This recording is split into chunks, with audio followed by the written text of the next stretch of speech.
Hi welcome back to our channel. குவைத்தை பற்றி update பார்க்க நம்ம பேஜை சப்ஸ்கிரைப் பண்ணிக்கோங்க. ஸோ நேற்று சொன்ன மாரி தான். ஸோ விளாக் போடலாமான்னு கேட்டிருந்தேன். ஸோ அதனால் இன்றைக்கி ஒரு விளாக் கொடுத்துருவோம் அப்படிங்கிற மாரி தான். நம்ம சேனலில் இனி விளாகும் வரும், நியூஸ் அப்டேட்டும் வரும். ஸோ மறக்காமல் நம்ம பேஜை சப்ஸ்கிரைப் பண்ணிக்கோங்க.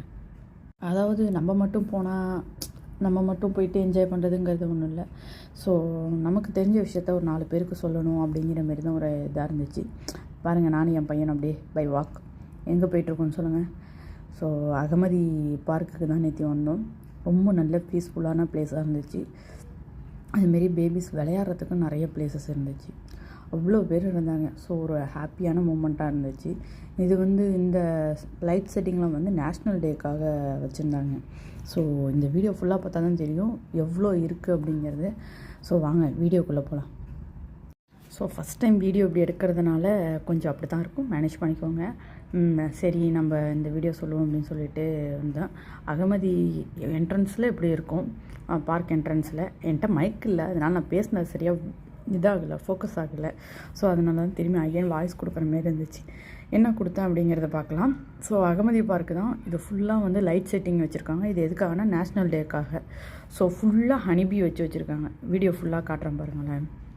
அந்த தேன் கூடு, பட்டர்ஃப்ளை பறக்கிற மாதிரி அவ்வளோ அழகாக இருந்துச்சு. நம்ம பார்க்கறதுக்கே ஒரு இதாக இருந்துச்சு. பேபிஸ்லாம் வந்தாங்கன்னா அதில் நின்று ஃபோட்டோ எடுக்கிறதுக்கு லைக் பண்ணுவாங்க. அப்படியே உள்ளே போனோம் அப்படின்னா ஃபுட்பால் ஸ்டேடியம் இருக்குது, பேபி விளையாடுற ஸ்கேட்டிங் எல்லாமே இருக்குது. ஸோ அதனால் ப்ராப்ளம் இல்லை ஐயோ அப்படின்ட்டு. ஆனால் நைட்டு போனீங்கன்னா, லேட் நைட்டு வருவீங்க அப்படின்னா டின்னர் மட்டும் எடுத்துகிட்டு போயிடுங்க. நாங்கள் லேட் நைட் வர ஐடியாவில் இல்லை, அதனால் நாங்கள் முன்னாடியே வந்துட்டோம். ஒரு 15 or 20 minutes தான் இருந்தோம், வந்துட்டோம். சும்மா அன்பிளான்டு தான் இருந்துச்சு. ஸோ என்ட்ரன்ஸையும் காட்டுறேன். என்ட்ரன்ஸ் எப்படி இருந்துச்சுன்னு பாருங்கள்.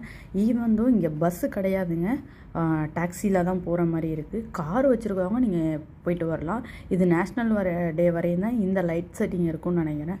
ஸோ அதுக்குள்ளே போய் லைட் செட்டிங் பார்க்குறவங்க பார்த்துக்கோங்க. பார்க் காமன், பார்க்குக்கு என்ட்ரி ஃபீஸு ஃப்ரீ தான், என்ட்ரி ஃபீஸுங்கிறது எதுவும் கிடையாது. ஸோ பார்க் காமனாக தான் எவ்வளோ லைட் செட்டிங் வச்சுருக்காங்க. இது 25th February வரையும் தான் இந்த லைட் செட்டிங் இருக்கும்னு நான் நினைக்கிறேன், எனக்கு சரியாக தெரியலை. ஸோ உங்கள்கிட்ட காட்டணும் அப்படின்னு சொல்லி, ஸோ இந்த லைட் செட்டிங்லாம் காட்டணும், நம்ம மட்டும் என்ஜாய் பண்ணிட்டு வரக்கூடாது அப்படிங்கிற மாதிரி தோணுச்சு. ஸோ அதான் காமிச்சேன். ஸோ இந்த வீடியோ உங்களுக்கு பிடிச்சிருக்கும்னு நினைக்கிறேன். இது உங்கள் ஃப்ரெண்ட்ஸ் அண்ட் ஃபேமிலிக்கு ஷேர் பண்ணிக்கோங்க. நீங்கள் குவைத்தில் இருந்தீங்கன்னா இந்த பிளேஸை 1 time விசிட் பண்ணிட்டு வாங்க. ஓகே, டாட்டா, பாய்.